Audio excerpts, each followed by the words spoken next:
Melissa, and this is The Book Break. And today I'm talking to a fantasy author that has an amazing series, but she's more than just an author. She's also an artist. So first, Tiffany Brazell, thank you. Let's talk about this series. Now, this is the God's Game series, and book one is Prisoner of Malvius? Yeah, How do I say it? Malvius. I knew I was getting it wrong. So tell us what this is about. So this is an epic fantasy adventure. Yes. About a girl who lives in this world with this ruled by a despotic destroyer goddess, and who has created these mouthless monsters. Yeah. And they're going to carry her away and discover that she has their destroyer goddess's powers. And so this is the series In Search of the Feminine Divine. Yes. And I have already listened to book one. It's available on Audible and a couple other places for audio, but it's also in physical and ebook, right? Yes. Awesome. Okay, so book 4 of this series is coming out spring 2023. It is actually expected in fall of 2023. Sorry, fall. Oh, the second book audio, that's what's coming out spring 2023. Yes. That is so fun. And so when you started this, did you have a specific inspiration, or was it just because you've been in the writer community a long time, the story was something that has been cooking for a while? This is a story that's definitely been cooking for a while. Like, I actually have drawings from the 3rd grade of some of my villains. Wow. So it's been in there. Well, I guess it's what I want to say. Yeah, yeah. Well, and like I mentioned, you're also an artist, not just as a writer, but like, let's look at your map. So you drew this all on your own. Yes. And your characters, I mean, this is just such a great world. And the goddess aspect of it is really fun to this story. Tell me a little bit more about that. So, like, their destroyer goddess. Mm-hmm. Yeah, she is currently separated from her physical form and being kept in a volcano. Yeah.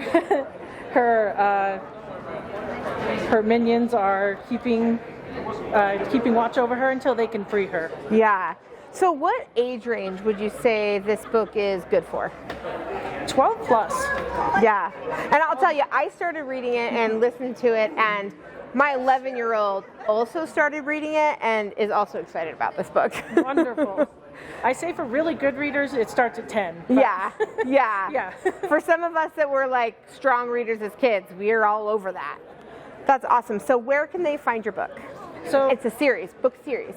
Yes, it can be found on Amazon, and it can be found on Audible and Apple, and at Barnes & Noble for the ebooks as well. Awesome. So guys, watch out for this online, and if you're an audio listener, book 2 is coming out, and book 4 of the series is coming out fall 2023. Yes. Awesome. I'm so excited to be talking to Lisa Mangum, who is not only a brilliant author, thank you, but also the managing editor of the publishing company Shadow Mountain. So first, let's talk about your books. I do love my books. They're so fun. They okay. are. And it's a series with 3 or 4? 3. It's a trilogy. Okay, so for our viewers that don't know how amazing you are yet, tell us about your series. So it's a young adult love story with a mystery that dates back to Leonardo da Vinci. And so the first book is called The Hourglass Door, second book is The Golden Spiral, and the third book is The Forgotten Locket. Awesome. And it's about Abby, who's a senior in high school, and she meets Dante Alexander, who's a foreign exchange student from Italy, and he's guarding a secret that dates all the way back to Leonardo da Vinci. Nice. So there's some drama, and there's some romance, and a little bit more romance, and some suspense. And some history. Yay. And it was so much fun to write, and to talk to people about the story, and to write that. And then once I had finished that trilogy, I wrote another book, a standalone young adult novel called After Hello, which takes place in one day in New York City. That's so fun. So tell us a little more about After Hello.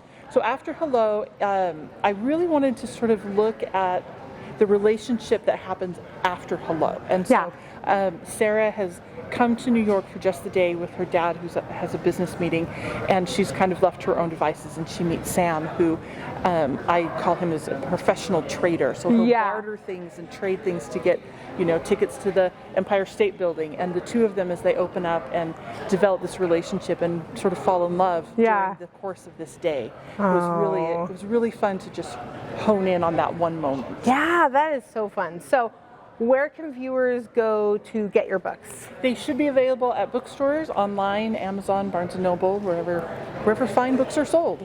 That's right. So you guys definitely need to check out Lisa Mangum's books. Now I want to talk about your other really cool thing. Really, she has a lot of cool things, but the next one, you're the managing editor of Shadow Mountain Publishing. Yes. So for those out there that are aspiring authors, things have changed a little bit at Shadow Mountain recently, and so the submission process is different than it used to be. Yes. Tell us a little more about that. So I've been at Shadow Mountain as managing editor since 2014, and I've been in publishing a lot longer than that. Yeah. Throughout my entire career, part of what I've done is manage what's called the slush pile, all the incoming submissions, and I review them and make recommendations on what gets published, send rejection letters, and the last couple of years it had 450 submissions. That's a lot, guys. That's a lot. It's a lot, and I realized that in order to really devote my best time to these manuscripts, I needed to make a change. So we recently changed so that for Shadow Mountain, if you have an agent, you can submit at any time. Yeah. If you do not have an agent, you can still submit to Shadow Mountain, but only once per quarter. So I've opened up the slush pile the first week of March, June, September, and December. Okay. For that anybody who's written a manuscript that matches our submission guidelines and what we're publishing was welcome to submit without an agent for that 1 week, so that I still have a chance to see what people are writing about. Right, and getting those stories and the influx of those new ideas in, and being able to then manage all of the good things that come. Yeah. So for the aspiring authors, what are the types of book that Shadow Mountain publishes? So we publish fiction and nonfiction for a national market. We do a lot of middle grade fantasy and contemporary. We have a real strong foothold there. We do quite a bit of romance, specifically historical romance. And we're doing quite a bit of historical fiction as well for adults. World War II, Cold War. And then from the nonfiction side, we're doing some biographies, some history. Cookbooks. We do quite really a bit good of cookbooks as well. Some delicious things in there.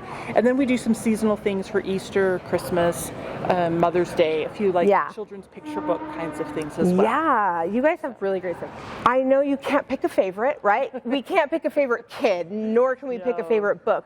But what are some of the ones that just kind of come to the top of your mind?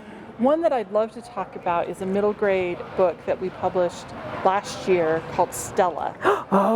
Stella. It's so good. It's by McCall Hoyle. Yes. And it's such a beautiful story. It's about Stella, who's a beagle. The story's told from her point of view. Yeah. But it's not a talking animal story. Right. But Stella was a working dog who who made a mistake and her handler died. Yeah. And now Stella has a little bit of PTSD. Yeah. And she's struggling with if she's a good dog anymore. Yeah. And she gets adopted by this family, and she learns how to then transition into being a service dog for the girl Chloe, who forms a really special bond with Stella. And it's so moving, and it's so beautiful to kind of get into that friendship and that relationship between Stella and Chloe. And I just loved it. As a dog person, as an animal person, right? I mean, you just fall in love with her. And I just, it's been now nominated for 12 different state school awards. Wow! It's getting a lot of really good buzz. A lot of people are talking about it, and so I'm really excited about Stella. Yes. So check out Stella. Available anywhere fine books are sold.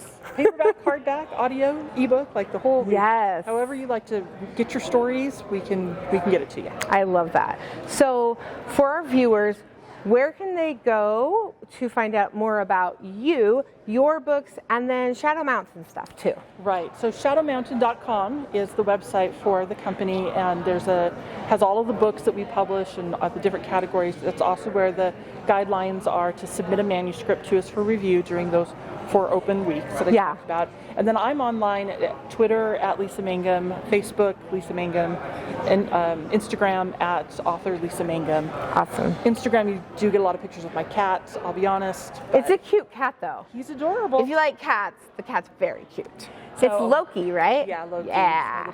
My little boy.